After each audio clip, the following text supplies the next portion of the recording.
Welcome. Ladies and gentlemen, you are about to see a story of murder, greed, corruption, violence, exploitation, adultery, and treachery, and Broadway Radical. All those things we all hold near and dear to our hearts. Last week I had the privilege of seeing a professional production of Chicago, and it was fabulous, and there were lights in the ceiling that changed into, pictures. That was so cool. It was like an ocean and whatever, and everybody was just, super banging. But also, one song in particular really stood out to me this time, and it made me realize that it might be the most important moment in the show. It's a somewhat innocuous song, in the middle of huge show-stopping production numbers like Razzle Dazzle and Cell Block Tango and, most of the show in general.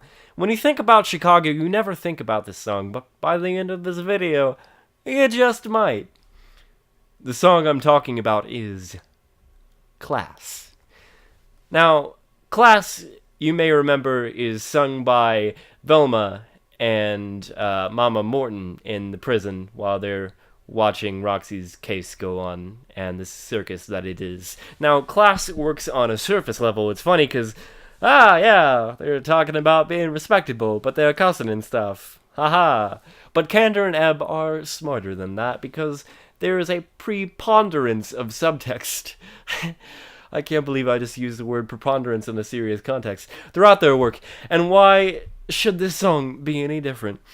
The subtext for most of these songs is easy to see. Razzle Dazzle is about what a joke the American justice system is, which is a thing I'd like to do a future episode on. All I care about is love is straight irony, because he doesn't, We both reach for the gun, and a little bit of good are both about the press being generally sensationalist and awful. Another possible future episode. But Class is now probably my favorite song because of its context. These are two women in the 1920s swearing about how the world has gone to hell in a handbasket, when in fact, they're not exactly helping out the human race. I love that this song highlights one of the most tired arguments you hear from your drunk uncle at family reunions or from your sober father at family dinners. Their kids, the world's gone to shit, they're the blacks and homos. I love particularly that this song is like, hey, they've literally been saying that before you were even born. Actually, they've pretty much been saying it forever. You can look through old editorials and political comics from literally the 1800s saying basically the same thing. Here in 1886, young people only care about sin and fornication and whatever, whereas back in 1830, everyone was the Bible and only good things happened. I don't know what kind of voice that was. That's how they all sounded. Trust me, I did research. But Class is awesome for another reason. Candor and Ebb's two most popular shows aren't really about the people on stage. They're about the audience. Ooh. In Cabaret, you're literally in the venue with these characters in the time period, watching bystanders who do nothing to stop the horrible events we know are going to follow. In Chicago, the audience is just like the people listening to radio shows, reading the newspapers. We are the jury in Roxy Hart's case. Chicago is not about her journey to become a star, but what we think of it. The course of the story follows what we think of Roxy and also Velma, but mostly Roxy. And we're given two sort of representations in this show. Most of it is one way where we're both razzled and dazzled.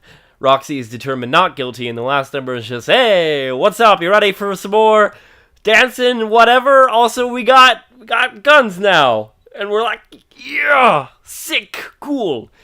And Class is the other response. To look down on these people, to dismiss them as murderers and scummy lawyers and liars and crooks. We criticize them for sins that we think we do not have, but guess what?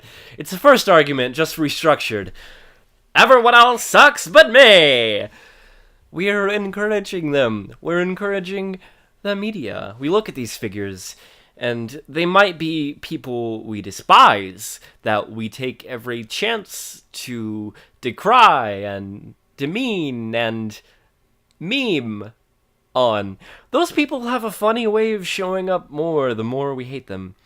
The whole reason certain public figures are even famous is because we made them that way. This obsession, love or hate, can propel even the most untalented, the most unfit, the most racist, xenophobic, sexist, unsympathetic, conniving, disgusting, nationalistic, fascist bagel to being a candidate for President of the United States.